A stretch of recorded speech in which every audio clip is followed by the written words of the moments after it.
Filipina to become the mayor of a town north of Manila to a life imprisonment on human trafficking sentence.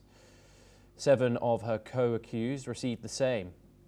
Guo was found guilty of operating a Chinese-run online gambling hub where hundreds of trafficked workers were forced to run scam operations under the threat of torture. Prosecutors said the facility functioned as a large-scale trafficking and coercion network disguised as a gaming center. Let's take a listen in. Finally, after more than 1 year, napakabilis po ng korte, binigay sa atin yung favorable decision. So, convicted po si Alice and yung pong other 7 accused. Life sentence po and forfeited po ang entire Baufo compound in favor of the government. It is not just a victory for the government, but a victory for the victims, for the community, and pati na rin sa ibang bansa. Makikita natin kasi ibang biktima ay may mga foreigners. We're now joined by Shruti Dasgupta. She is an international affairs expert and she joins us live from New Delhi. Shruti, thank you very much for joining us. What more can you tell us about this interesting case? Is that Alice Guo pretended to be born in Philippines when she was not actually. In her teenage years, she traveled with her family to the islands, and where she faked her Philippine ID to later become the mayor of her small town north of Bamban.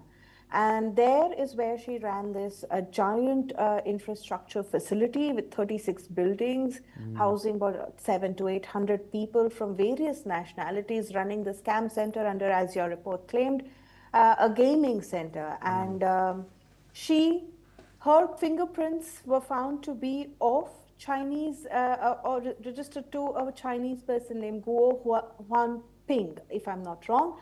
And thus, she was proven to have never been applicable for the post that she was holding. And obviously, that itself is a crime. And then the organized trafficking, which Philippines has been marked by the UN report, being famous for. Organized trafficking is something that it has been marked in the UN report for. And this particular center is part of it. So Alice Guo's case is something which some of them are calling her as a spy, a Chinese spy, but I think it is something of something that is a world over problem, where people don identities that are not their own and gain political power and then misuse it to run crime cartels and get away with it due to their political powers.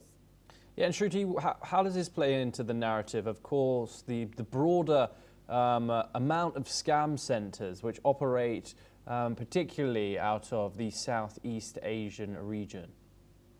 Well, there are more than one. They have investment scams, they have the honey trap, romance scams, they have the phishing and spoofing scams, and all of it has a large part of it coming from the Philippines. So the president, I believe, has shut down offshore gaming centers, which were a front for a large part of this industry.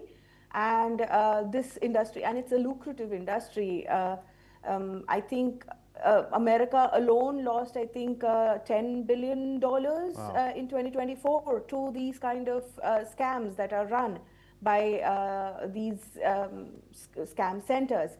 So this is part of it. And if there is so much money involved, then there is definitely corruption involved in it, because it is not possible for 700, 800 people to be in a small town and not be noticed for the activities that they're doing. So that is where Alice Guo plays an important part. She is an illegal immigrant probably to Philippines. Her identity is fake, and then she gained political power to control the narrative of the region. And so if they look deeper, there will be many other people under her who probably got their palms greased so that this industry can grow. So as a whole on Philippines, they need to take a deeper think into how this kind of an industry is flourishing right under their nose, under the entire state machinery and mechanism, and the cost that the common people end up paying for the kind of scams that are run through these centers, as well as the people who are running these centers, people who are part of the machinery of these centers, the smaller cogs,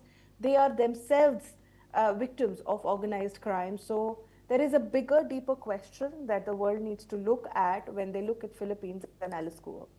Yes, Shruti Dasgupta, thank you very much for speaking to us as always. Pleasure to have you here on the programme. We now move on next and to some